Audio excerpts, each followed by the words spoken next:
želim da demistifikujem priču. Ja bar da ne napuštam posao zbog koga sam došao, da se ne brinete. Ja sam tip pobedničkog duha, ja idem do kraja.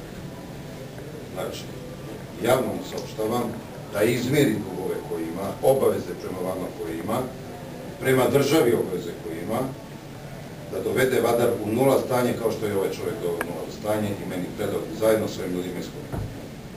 Ja to čekam ponedeljak, u sredu bi volao da zakažemo da svi budete moji gosti, zajedno sa igračima sadašnjim, budućim koji će doći sa mnom ovde u Skoplje i da proslavimo novi Vardar i pobednički Vardar.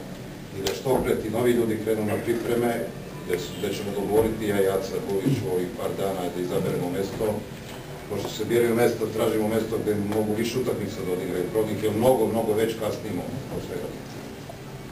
Da ne bi bilo, znači, vama se obraćam, pošto sam sa vama svaki dan, vama sam dao reč i pružio ruku, znači, od ovog trenutka na vama je, vi ste ovde, ja sam vaš gost, vi ste domaćini, došao sam da pomognem, gospodin Trifun Kostovski može samo da preda njegov deo.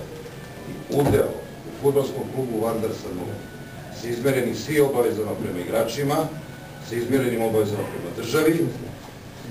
Ja sad više neću biti fleksibilan kao što je bio gospodin Orce Kamčev, prekorektan u priči, gde smo bukvalno za 3 minuta završili razgovor.